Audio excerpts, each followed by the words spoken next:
From Rabobank, this is a Rabo Research Food and Agribusiness podcast. Welcome to another episode of Consumer Foods to Go Wrap. In this case, we're wrapping up the month of April. And Tom, we said in the two previous episodes, oh boy, and I'm sure we can say it again. But welcome, Tom. Welcome, Maria, to the monthly wrap up of the consumer food space. Hello again. Good to be back. Yeah, so much has happened. Cyril. Hi, Tom. Yeah, absolutely. Hello. Good to see you. Yes. We need to talk about geopolitics. And again, as all previous times, I'm going to timestamp this one. We're recording on the 29th of April with Brent trading at $114 and the crude on 103, I believe, real time. So when you're listening to this podcast or seeing the video, it might be higher or lower. Who knows? And that's the thing. The geopolitical movements and the Iran crisis keeps us busy as analysts, and I'm sure, dear listener, it keeps you busy because it makes life so unpredictable. And I think even last time we already talked about how it is going to impact the consumer on both sides of the pond here. But with oil prices where we are, there's the two effects, right, Maria? There's the effect of immediate impact on people's wallets because they have to pay more at the pump. Yeah. And the long-term effect. What's the long-term effect in your view? Well, first of all, we are already seeing the short-term effect. So in the past, we spoke about theory and what will happen or not. We are already seeing that. Yeah. Consumer confidence in March was going down across the board, at least in Europe. Sorry, Tom, I don't monitor the US. I leave it to you. It doesn't even matter anymore. We've stopped monitoring it here. It was so low. That's very true. It's record lows. I mean, we've actually stopped monitoring consumer confidence because it has lost relevance.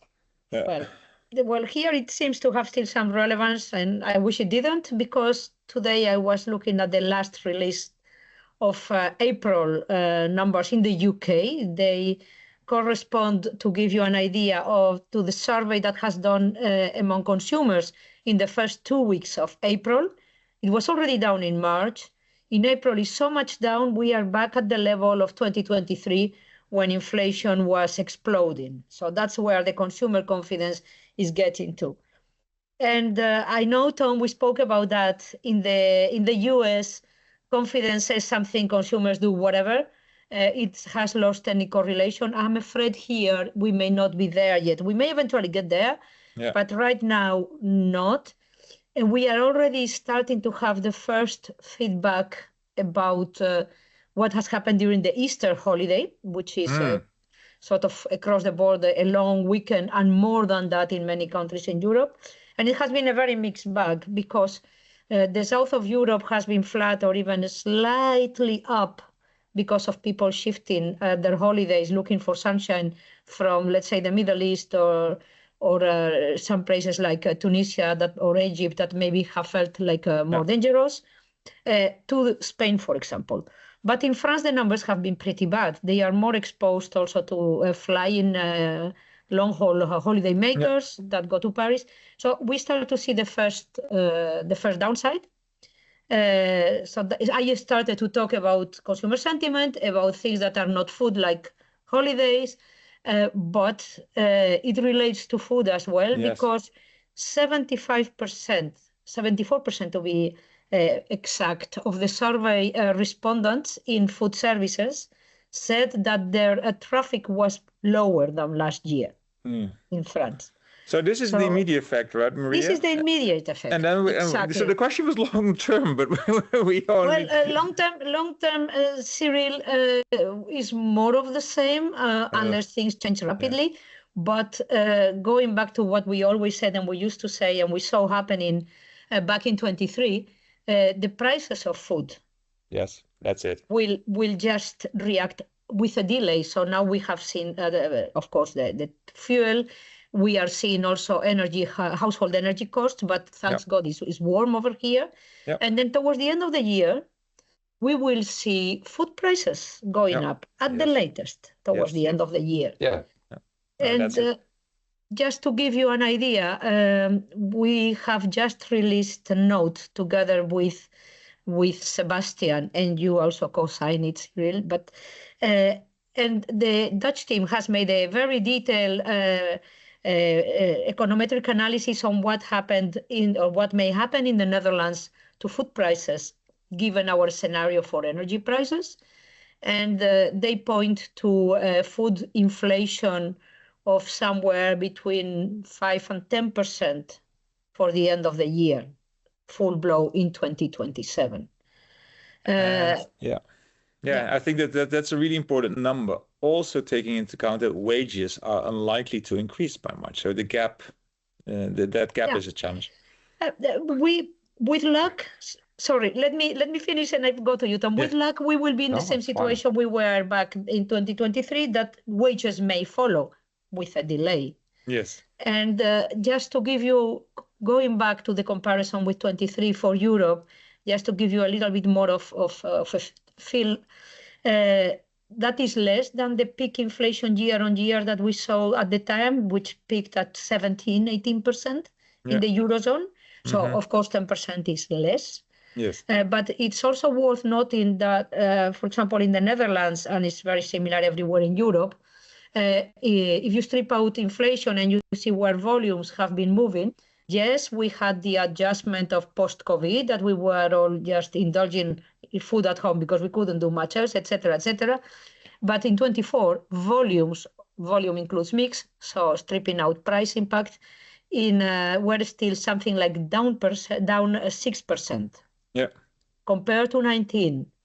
So we are already starting at a relatively frugal point in terms of the food consumption mix in Europe. And we will not definitely get any better in the coming, let's say, 12 months.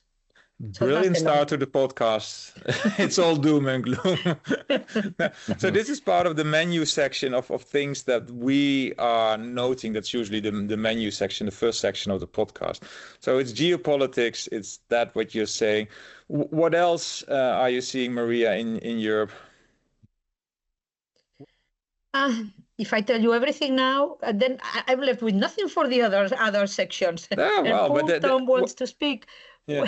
Okay, then I go for it. But no, Europe is a very interesting place. Let's phrase it neutrally. Okay, thank you for making it sound better than it is. Well, the other things that we are saying is good or bad depending how you look at it. It's about the corporates adjusting.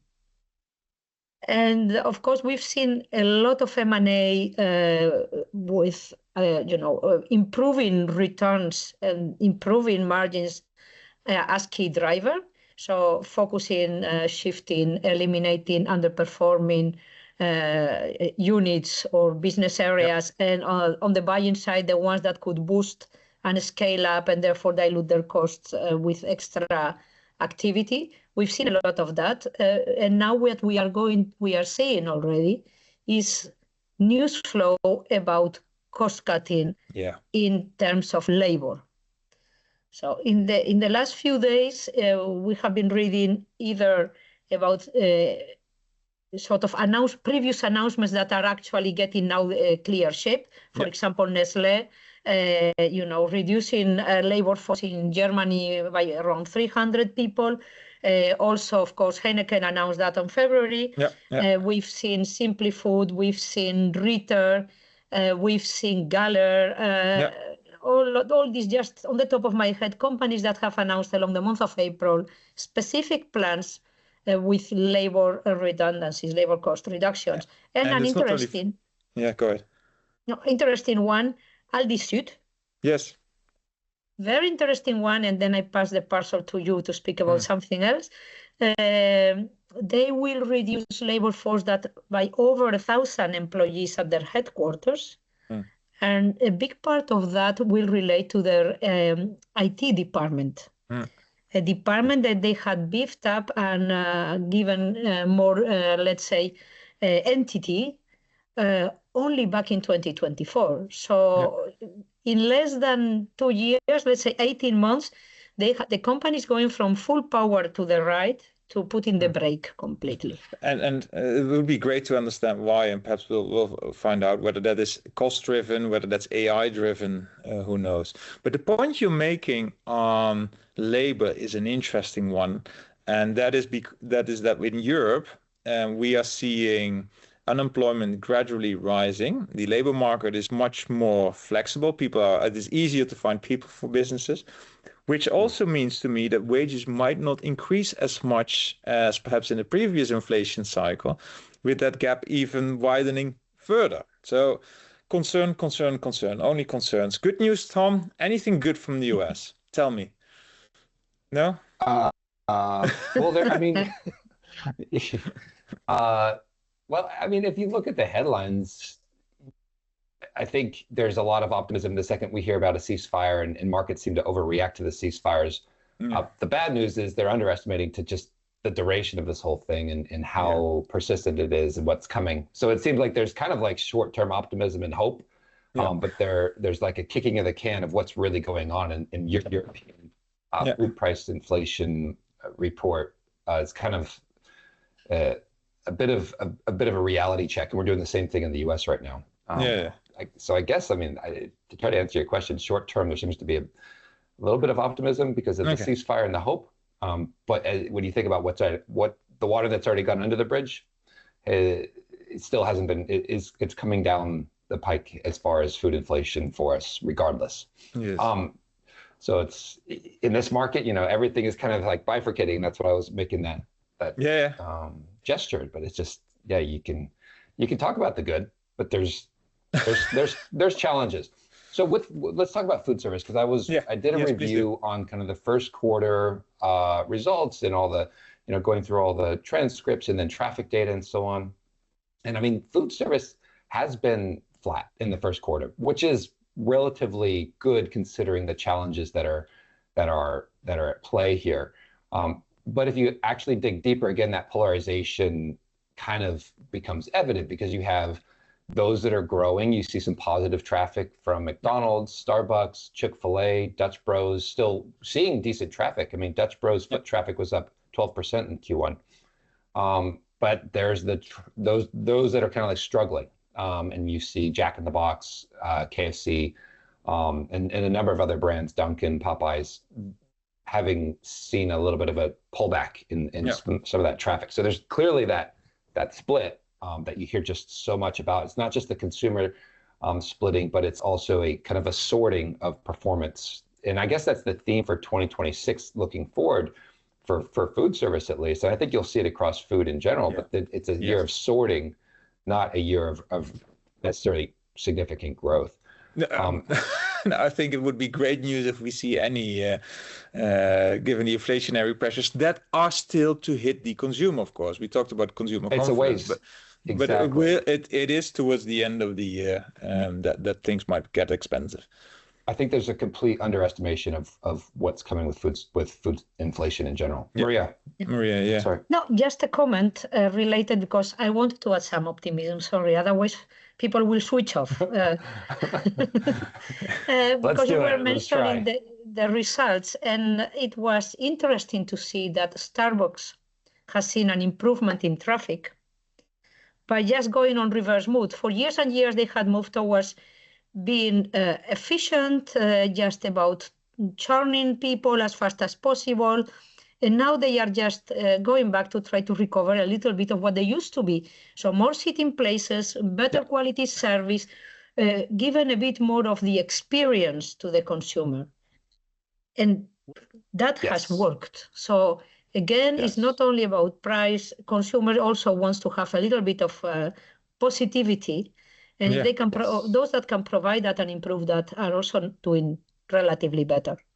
Yeah, I think beverages is a great spot for that, where it's an affordable, luxury that people can go out and have a little bit of that feel-good energy. But having hospitality and service within that brand is what's really important, and that's a theme you see in food service in general. Is are you providing good customer service and hospitality to the consumer who's coming in looking for that? But I guess to summarize with some of the things that I've observed and where we think it's going for food service in 2026. We do expect traffic to actually remain stable and even grow where you have a clear value. But value today is different. It's not just cheap, worth it. The theme would be worth it. It's worth it. That's the primary value defining factor over just price. So, portions or your experience, your novelty, is it customizable? What's the reliability of the experience for the customer? Yeah. And then, even, globally inspired flavors, like these points of differentiation that offer an experience and a worth it value for the consumer. This is across food, right? It's not only food service. This is a story for it's across how food, consumers yes. behave. Yeah. We're seeing it. But yeah. Go for it, Maria. No, it's not only in the US. We see the same in Europe, by the way. Yeah. I think that these are trends we're seeing on both sides of the pond, and to some extent globally. But that middle space where you're just trying to do more of the same, or you're just trying to cut costs and not change anything other than your bottom line. That's where I think you're going to see that some of the challenges coming to the front. Yeah. So, the structural trend is, this is not a cyclical rebound. This is a sorting year where brands will be sorted by their ability to create that new kind of value perspective. And so looking ahead in 2026, traffic is likely looking like it's going to be flat across the board. But like I said, there's that divide in performance. Look into 2027, that's where things are clearly less clear. How can you even try and predict what is going to happen next year? So we can say that with some certainty, but inflation is going to play out more because the hedging that's going on now, that comes off, and 2027 might be a little bit more tricky, broadly speaking, for traffic and food service. But with inflation, your top line sales gets bolstered a little bit, so maybe that looks okay, but when you look at traffic, it's probably quite challenging. So winners, will be those clearly positioned at either end of that K curve. Are you premiumizing and adding significant value and a very high level consumer experience to those consumers that can really afford it, because there are plenty that can in this market? Or are you really offering that new sort of modern value perspective to those that are having to pull back, that are seeing no wage growth, that are seeing inflation continue to cut away at their share of spend? Yep. So it's not perhaps as doom and gloom as I started with, as in, with Brand at 114, et cetera. But I think that to summarize this section is, the inflation cycle is coming, but companies can position themselves out of it if they have the right value proposition towards the consumer. And that's quite a few lessons to be learned from what's happening already in US food services. So for everybody to take that on board. This wraps up the menu section of the restaurant-themed podcast that we do. Let's go to the specials and the reports that Rabo Research recently launched that should be, not only could be, but should be of interest to our audience, the viewers and listeners of the podcast. Tom, perhaps to tag on to what we've been just discussing, what is the report you would like to highlight today? Yeah, so our macroeconomics team and our energy analyst, specifically Joe Delore, released. He's been a highly demanded analyst these days, as you can imagine. He just released another ceasefire, talking about kind of just what this new ceasefire means, the energy outlook, and so on. Which I think is really important as we look at the inflation impacts of energy into food. It's critical, but I'll get to that. So I guess up front, as I said initially, the markets are overreacting to these ceasefire announcements and probably underestimating just what's really going on in this backlog of energy and other inputs within the food supply chain and their impacts. So even after reopening the strait, the energy corridor requires months to really normalize, and some capacity has been lost permanently because of this already. So energy prices remain structurally elevated in the market.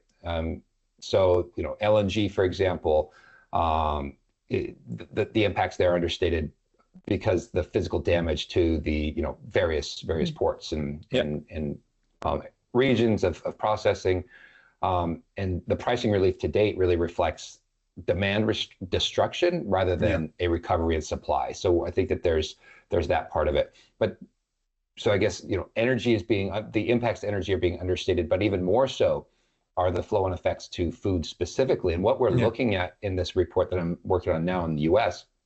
is, in the oil shocks of the 1970s, food impacts, the inflationary impacts to food they were muted, relatively speaking, but also the markets were disconnected. We had much more regional markets where there wasn't an integrated system, and energy had a less direct impact on food. For example, a 10% spike in energy, oil specifically, prices back in the 1970s equated to about a 0.3% increase in food.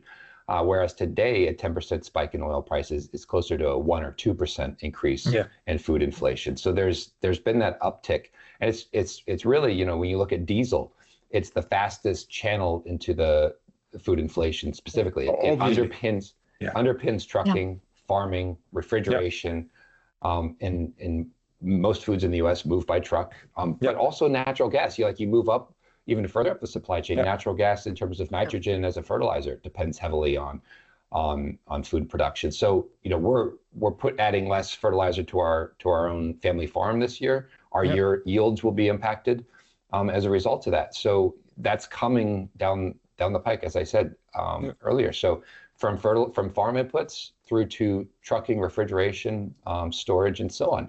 These inflationary impacts, they're more integrated globally today than they were in the 70s. And they're underestimated in terms of the impact they're going to have later in the year and into 2027, it seems. And the longer that this goes on, the more compounding this impact will be on the overall top line inflation for food. Another thing that I took away from that report is that they have predictions or forecasts out until Q1 of 28. And if I'm not mistaken, for Brent, there's still a 7. Is it 75 or 80? Something around that. It's I noted it for a previous conversation today. In the first quarter of 28, they expect Brent to be around $75 per barrel. Yes. For reference, before the war, it was around 60. Yes, so still a 25% increase that we can expect, which is just structural to the system, and not only the food system, the entire system. This is for Brent, and it might vary from commodity to commodity. This, by the way, your story, Tom, led me to the report that I would like to highlight, which is a fertilizer report. That we Rabo Research provide a semi-annual fertilizer report covering all sorts of fertilizers across the globe. There's one chart in there that shows basically the profitability of a farmer, as in how much do they have to spend on farm inputs, and it is in negative territory. So they just can't make any money with current fertilizer prices.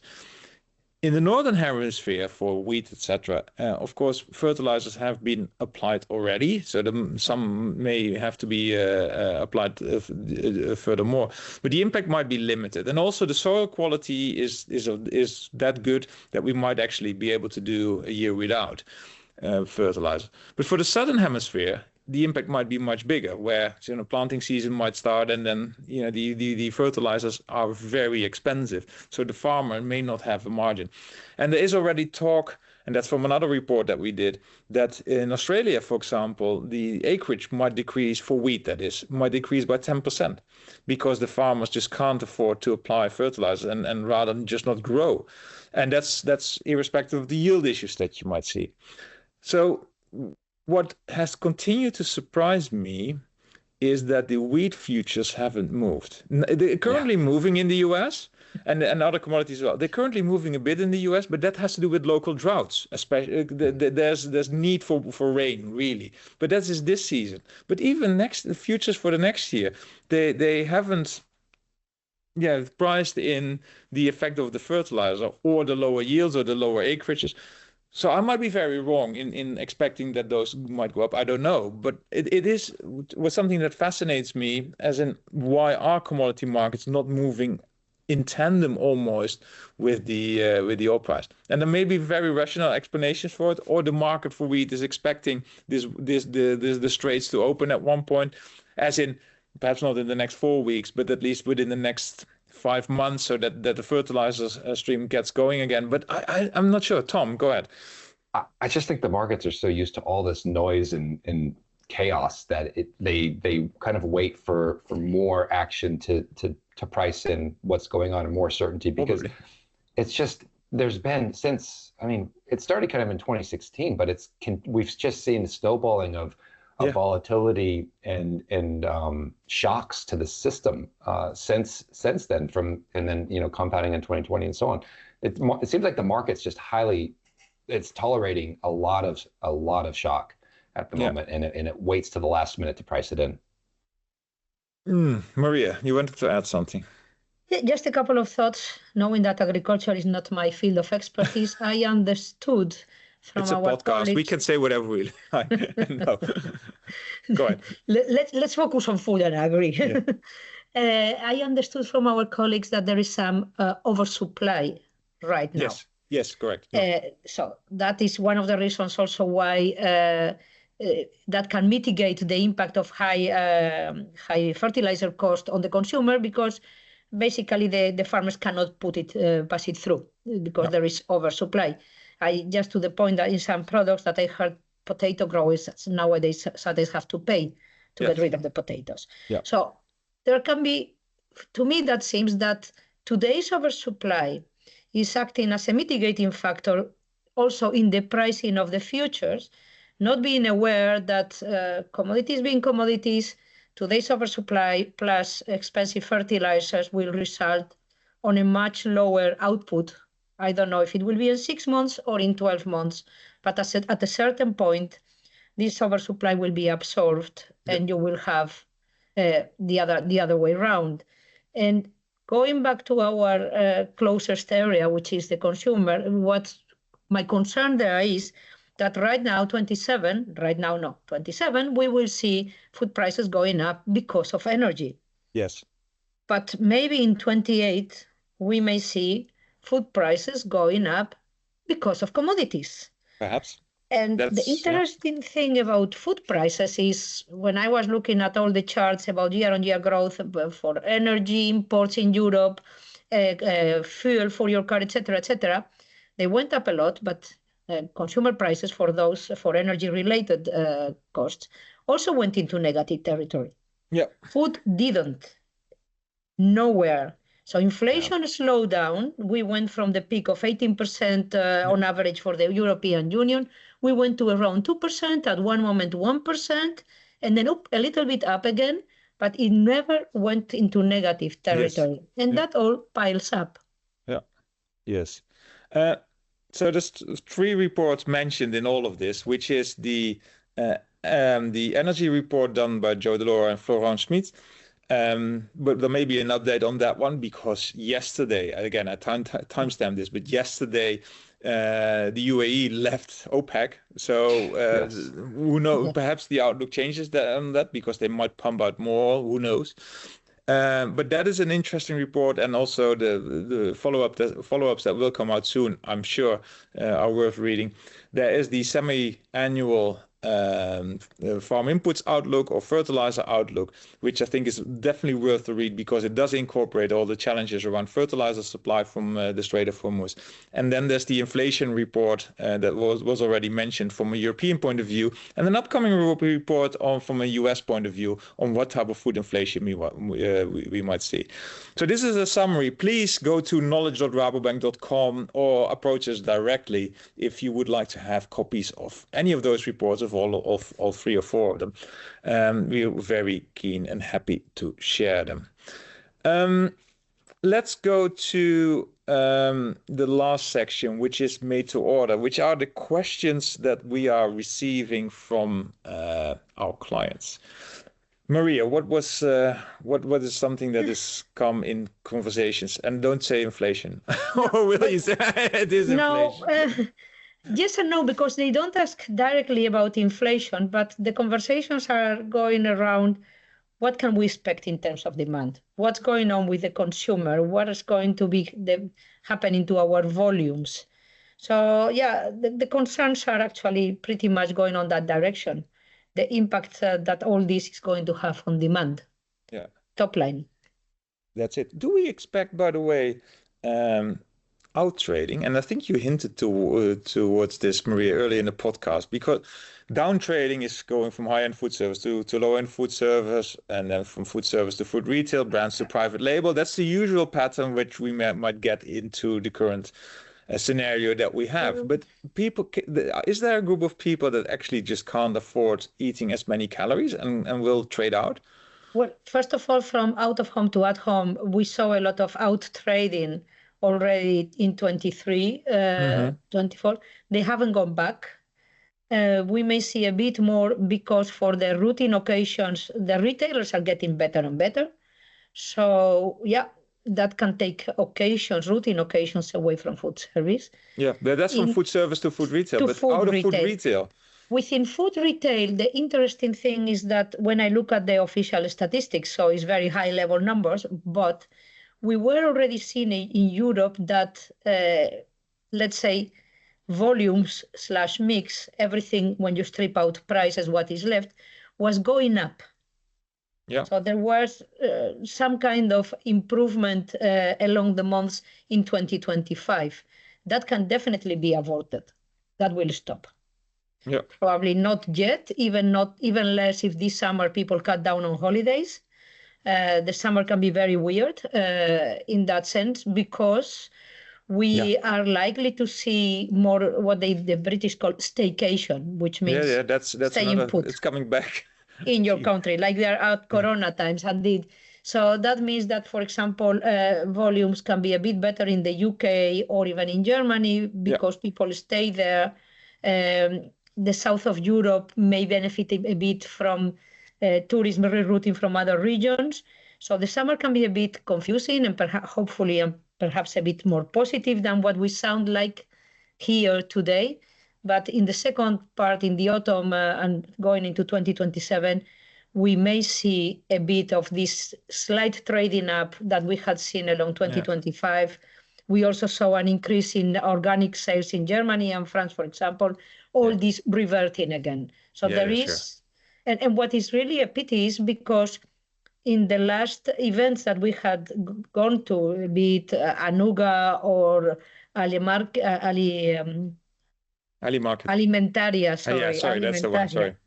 Alimentaria, there was a growing interest on offering a bit more opportunities to trade up in food retail. Yeah. That was driven by retailers and suppliers, of course. This may just revert completely. Again, trading down and cutting down volumes can be in the most superfluous things. Yes. There's a lot of themes that will come back in 2028 for those that will hang around and listen to see us for that time. But last year we did the Mind the Gap report, which was about the increasing gap between brands and private label in terms of pricing, and that gap needed to be plugged. I can already envisage us doing another story like that in 2028, 2029, as in that the gap has even widened between brands and private label. Anyway, but there's a lot of things that in this uncertain environment that we might to think about as in this particular sector. A question that I get asked more and more, and it's partly geopolitical, but not only, is cybersecurity, which is moving up onto the agenda of in a boardroom from the CTO and perhaps even below the CTO to a CEO topic. Of course, in the last few years in food, quite a few companies have been attacked with ransomware or other types of attacks. Most notable are the two retailers in the UK, being Marks and Spencer's and Co-op. But there's in more and more thinking that, question whether the food system is under attack, and that may be the reason why why the retailers are being attacked or were attacked in the past. So there's a lot going on around cybersecurity and trying to make your business resilient. For example, by splitting up businesses, as in if one part of the business gets attacked, that the other one is safe. That is one thing that people are talking about. But more into the now is that people are very concerned about what Mythos will do. Mythos was developed by Anthropic, the company behind Claude, that is capable of finding gaps in networks, and very quickly. So if that would be released to the public, then suddenly all networks would be exposed. I'm sure, dear listener, dear viewer, you have noticed that the number of Teams updates, iPhone updates, or just general updates that you get has increased massively. And this is just IT companies trying to plug holes as much as they can. But there's a true concern, and this is not only food and agribusiness, it's across all sectors, that network security is compromised, or it will be compromised potentially going forward. We are food and agri analysts, we're consumer analysts. We don't have the answers to that, but it is something that is very much top of mind for food businesses right now, to make sure that the business is made more resilient than it was from a cybersecurity point of view. So that is one, perhaps a surprising one, and completely different topic than what we were discussing before here, but one that you should be mindful of. Anything, Tom, apart from inflation, that American, Canadian, Mexican, North American companies are asking you? Well, I mean, the noticeably absent question is really how much inflation is coming, but I think we talked about that. Yeah, it's a big surprise there, so people should take note. Yes. Yeah, and get questions on AI's integration into the food system. That's kind of a common theme. GLP-1 is just, I mean, it still remains a key question. And we should talk about it next time, though, because it's interesting that the volumes in the US are steadying. You talked about the food service sector, it's steadying. When you looked at Mondelez's results, again, it's the 29th of April, they came out with results yesterday. The US is flat volume-wise, almost flat. So it is, but we should talk about it next time. Yeah, we can. But I guess that wherever you look, kind of the main theme is from GLP-1s to rising inflation to people pulling back on spending, new dietary guidelines, and so on. Yeah. You start to see this trend of lower per capita calorie consumption. Yeah. That's a big topic for us to think about for the future. I think that's a fair one. Okay. All right. This was a price-led podcast, as in we're all looking now into inflation. It's becoming clearer and clearer that food inflation is coming. And that in Europe we're sort of woken up to it. Well, not even, but in the US there's still ways to go. Also because US, of course, the oil prices are lower. Crude is trading below Brent, so there's a bit of a difference there. But still, it's going to be impactful. So I'm sure we'll talk about it in the next episodes of Consumer Foods to Go Wrap, which we will do at the end of May. But for now, Tom, Maria, I'd like to thank you so much again for being part of the show. Can I call it that? Show? Yeah, let's call it show. Sure. This episode. Let's and a lot of fun as always. Yes. And dear listener, dear viewer, thanks so much for streaming this episode. And please feel free to reach out to us if you want to have any discussions on any of the topics that were mentioned, if you want to have any of the reports that were mentioned, or have a question for us that we should answer in the next episode. So thank you so much. And see you next time.